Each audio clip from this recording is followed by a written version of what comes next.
Olá pessoal do YouTube, nós vamos fazer uma breve abordagem do livro O que é Direito, do professor Roberto Lira Filho. Ele foi um dos mais conceituados professores na sua época. E o seu livro traz 5 temas: Direito e Lei, Ideologia Jurídica, Principais Ideologias Jurídicas, Sociologia e Direito e, por último, a Dialética Social do Direito. O nosso professor César, nós somos acadêmicos de Direito da Faculdade Uninorte, do segundo período.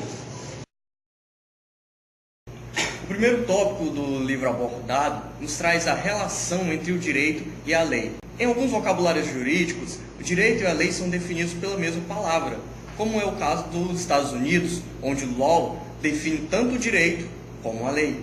Já em outros casos, em outros ordenamentos, nós temos uma certa distinção entre os dois aspectos. Podemos dar o exemplo de lex e lux, no latim, onde lex fica para a lei e lux para o direito. Então você pode fazer a seguinte indagação: será que eles andam de mãos dadas ou eles são distintos, são separados? Depende. Em alguns casos, o direito vai servir de ferramenta de auxílio para o legislador no momento de elaboração do texto legislativo. Em outros casos, é necessário que se faça esse apartamento para que se possa estudar o direito e suas relações nas questões sociais do mundo concreto. Então, a primeiro momento, é importante dizer que a lei sempre emana do Estado. E a lei está totalmente ligada, atrelada às classes dominantes, às classes que comandam o poder estatal, que regem o seu domínio, comandam também a lei. Então é por isso que é necessário ter bastante atenção e analisar a lei de forma minuciosa e criteriosa para que não se cometa equívocos e injustiças. Então, nesse aspecto de uma lei que está atrelada à classe dominante, surgem dois fatos, que é o direito e o antidireito. O direito seria o direito propriamente dito, aquele que é o reto, o correto, o justo, enquanto o antidireito seria as reformulações do modelo jurídico a partir do modo de vista das classes dominantes, dos poderosos que dominam e que regem o sistema estatal, de acordo com o nosso autor. O direito não é uma questão inacabada, uma questão definitiva, que tem um modo pronto. Ele é uma construção, uma reformulação de diversos significados. O que é o direito se destina a saber o que ele vem a ser, das suas transmissões ao longo da sociedade e suas questões concretas no meio da questão entre sociedade, entre Estado. O segundo capítulo vem falando um pouco sobre os tipos de ideologia jurídica encontrada na história, aqui no Ocidente. Ou seja, a ideologia primeiramente significou o estudo das origens e o funcionamento das ideias em relação aos signos, que as representam, a partir de uma série de interferências ideológicas. O estudo da ideologia e a crítica do seu teor efeito encaminharam-se no sentido de falar da ideologia não mais como um simples conjunto de ideias, mas apenas no setor desses conjuntos ou em conjuntos inteiros que carrega e transmite as deformações. Nós podemos dividir a ideologia em 3 modelos principais: ideologia como crença, ideologia como falsa consciência, ideologia como falsa instituição. Nos 2 primeiros, ela é considerada em função dos que a absorvem e vinculam no terceiro e procuram na sociedade independente do sujeito. As crenças, ao contrário, representariam opiniões pré-fabricadas, que nos vêm pelo contágio do meio, da educação e do lugar que ocupamos na estrutura social. Em síntese, podemos dizer que nem toda crença é uma ideologia, mas toda ideologia se manifesta como crença. Marx lembrava que não somos nem totalmente livres, nem totalmente determinados. Se podemos superar as determinações, elas são, portanto, antes condicionalmente e condicionamentos, determinações vencíveis e não fatais. E assim que se entende melhor a posição de Marx ao dizer que a melhor maneira de superar as determinações é conscientizá-las. À medida que a crise social desenvolve as contradições do sistema, emergem as conscientizações que apontam os seus vícios estruturais e surge um pensamento de vanguarda, que vê mais precisamente em onde estão os rombos superados a ideologia e fazendo avançar a ciência. Em síntese, a formação ideológica provém em termos gerais de condições da estrutura socioeconômica, mas não exclusivamente redutível a esta, pois a relativa independência aparece, subsiste ou se dissolve, cristaliza um repertório de crenças que o sujeito absorve e que lhe deforma o raciocínio devido à consciência falsa. Tanto a classe como as correntes de ideias aceitam e podem mudar, e mudam conforme esta classe ascensão ou decadência. Apesar de tudo, as ideologias jurídicas encerram aspectos particularmente interessantes, além de traduzir conquanto deformados elementos de realidade. Lira, em seu terceiro tópico, principais modelos de ideologia jurídica, traz uma pincelada de forma rápida. As suas falas são, abre aspas, um breve aceno do imenso repertório de ideologias que aparecem, que surgem, né?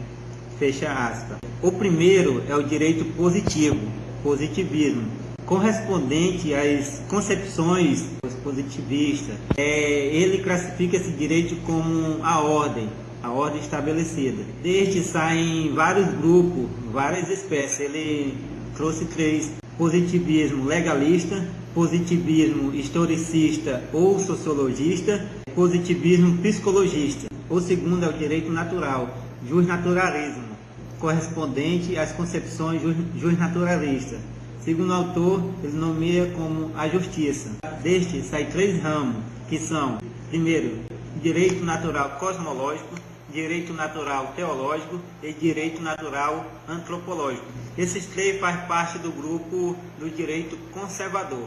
O direito positivo é a ordem estabelecida, a classe dominante no poder, é a burguesia no domínio, é o estabelecimento do poder de cima para baixo, é o dito feito e imposto. Ao Estado é dado o monopólio de fazer e produzir e gerenciar as leis. Diante deste aspecto, Lira faz as seguintes indagações. Afinal de contas, por que se atribui ao Estado o monopólio de fazer ou produzir normas? Que razão jurídica legitima este privilégio? Já o direito natural é pouco abordado pelo autor. No entanto, ele mostra as suas fraquezas e seus pontos de atuação que parecem um pouco com o direito positivo. Entretanto, ele é o mais antigo. No entanto, Lira traz um modelo, não acabado e tão pouco lapidado, que seria a quarta extensão do direito natural. Este dominado como direito histórico-social, que seria o direito de combate, que tem como base o combate concentrado a favor das lutas de classes sociais e dos grupos oprimidos. Mas ele põe em dúvida a sua incerteza jurídica. Portanto, resta afirmar que Lira não é lá muito simpatizante das ideologias apresentadas por ele. No entanto, ele sinaliza para o fôlego dialético que será abordado. Bom, o tema é Sociologia e Direito. Observa-se que as ideologias refletem certas características do direito. Os positivistas veem o direito na ordem social estabelecida pela classe dominante, através do Estado, enquanto que os jurisnaturalistas defendem outros critérios para medir a justiça. Engels e Marx trabalhavam considerando sempre os processos históricos e sociais. Suas hipóteses passavam pelos modos de produção.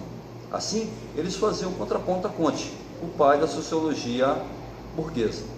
Para Marx, só aplicando a sociologia sobre a construção do direito é que será possível perceber a aplicabilidade da essência do direito.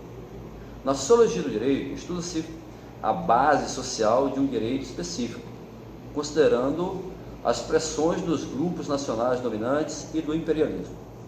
Por outro lado, a sociologia jurídica baseia-se na leitura sobre o direito em geral, considerando os aspectos de controle e de mudança na sociedade, atendendo sempre às pretensões da classe dominante. A sociologia do direito é praticamente uma particularidade da história social do direito, enquanto que a sociologia jurídica é parte da sociologia geral. Por outro lado, a sociologia do conhecimento, de origem marxista, se ancora na razão do modo de influência e engajamento expresso no saber sociológico. No livro O Capital, Marx desnuda a questão da mais-valia, fazendo um contraponto aos teóricos positivistas. Na sociologia geral, tem-se duas correntes, a da sociologia da estabilidade e a sociologia do conflito. da mudança e da coação. Em ambas as causas econômicas e sociais não fazem parte de suas preocupações. E se tratando de qualquer processo de eventuais mudanças internas que ameacem a ordem imposta, os positivistas fazem uso de todas as artimanhas jurídicas e até da Constituição para garantir os seus direitos e seus interesses.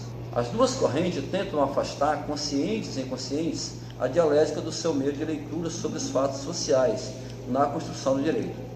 Para Marx, os dois modelos escamoteiam os elementos essenciais da sociologia do direito. Em função disso, as universidades já assinalam para uma nova visão, gerando um outro olhar sobre essa problemática. Para tanto, a OAB definiu como uma das pragas universitárias nacionais. Contudo, Marilena Chauí chama a atenção para um aspecto interessante, o de que pensar que, mudando o modo de produção, toda a questão social estará resolvida, não estará. Assim, o caminho a ser percorrido seria o uso da visão dialética social do direito, que nos remete para um outro olhar sobre a ciência do direito, que, enfim, impere a justiça social.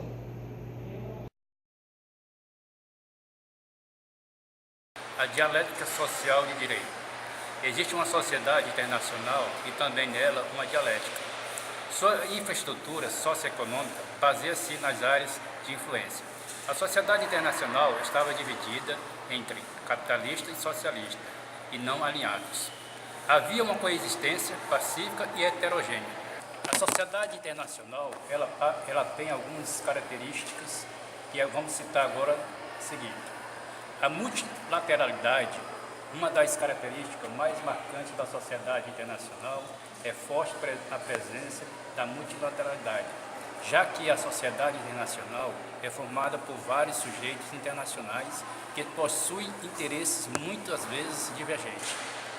Esses interesses que se chocam, existe a garantia de mecanismo voltado ao diálogo. Segunda característica, a universal. A sociedade internacional é universal, pois abrange toda a totalidade dos estados e organizações internacionais. Terceira característica, ela é heterogênea. É uma característica bem peculiar da sociedade internacional, são diferenças no campo cultural, idiomas, concepções e valores.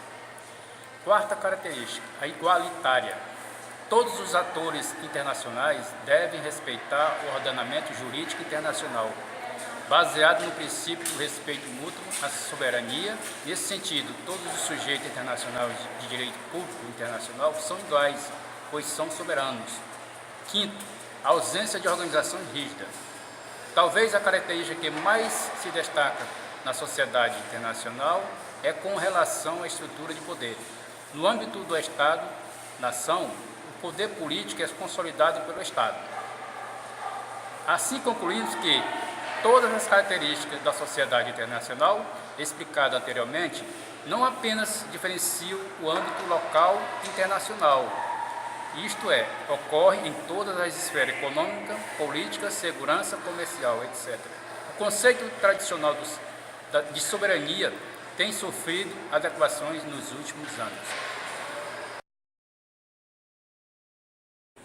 Então, pessoal, o que nós podemos concluir aqui da abordagem que foi feita sobre o livro O que é o Direito, do autor Roberto Lira Filho, é que a questão da definição do direito precisa que você faça uma desmitificação daquilo que você acha entender sobre o assunto.